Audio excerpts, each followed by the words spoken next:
Cell phones are such an important part of most people's lives today. Over 82% of Americans 16 to 17 have cell phones.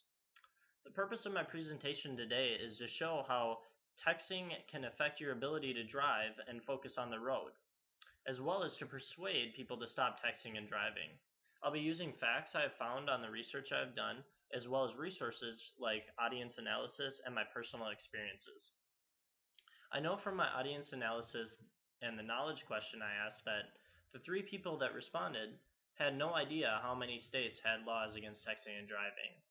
Um, the other question was how they thought texting and driving affected today's society. One person said it's really not as relevant as drinking and drinking and driving should take an upscale to texting and driving. The other two said texting and driving is as bad as it sounds, and we do need to make a stop to it.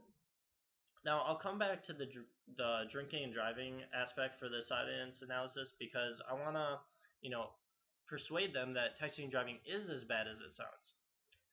So first, let's start with my experience and why I think I'm more of an expert on texting and driving.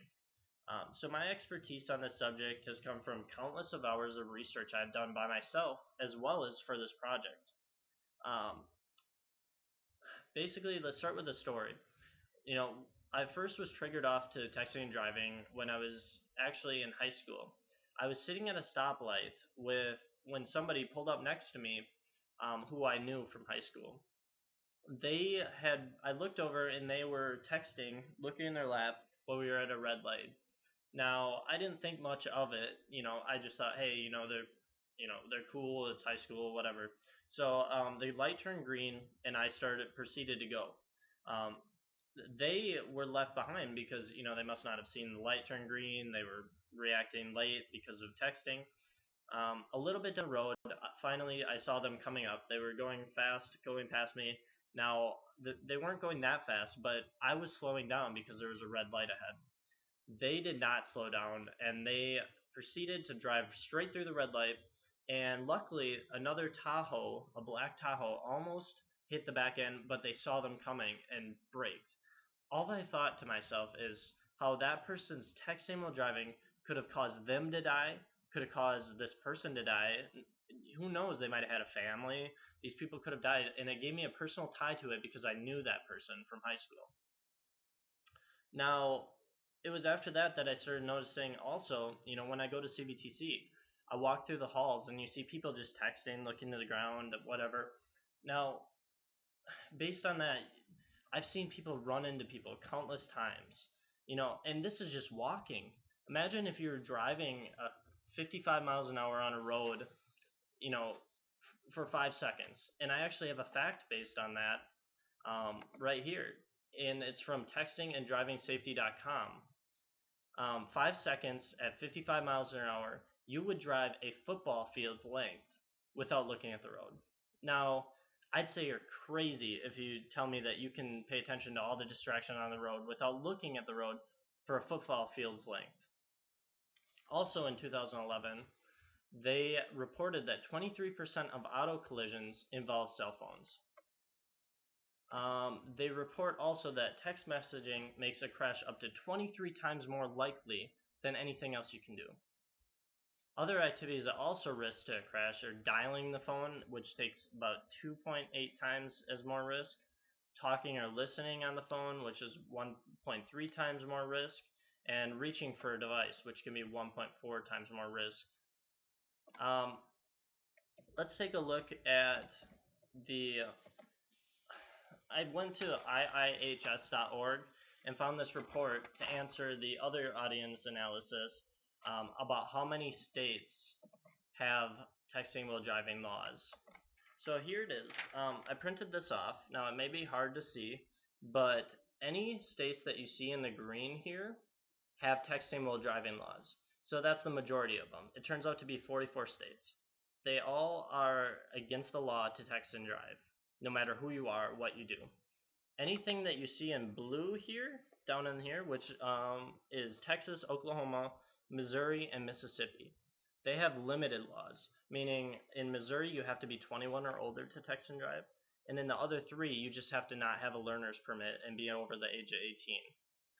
So, they have laws, but in my field of view, they're not good enough. Nobody should be able to text and drive. It does distract everybody who, probably affects younger people more, but no matter what, it's going to affect your field of vision. Now, as you see here in red, we have Arizona and Montana. They have 0 laws against texting and driving. No matter who you are, if you have a license, you can text and drive. I think that's just nuts. You can see here in Wisconsin how many people text and drive, and it's against the law. Now, imagine if there wasn't any laws against it, how many people would you see texting and driving? It'd just be crazy. Now, also here, a good thing to note, down at the bottom, you probably can't see it, but in California, they have a law where if you have a hands-free device, you can use that to text. I feel that that's not as good as it should be. It should be just no texting and driving, because if you have a cell phone like mine, you have to push a button to be able to text by talking. Now, that will distract you, as I showed in a recent fact, 1.7 times more to grab for your handheld device.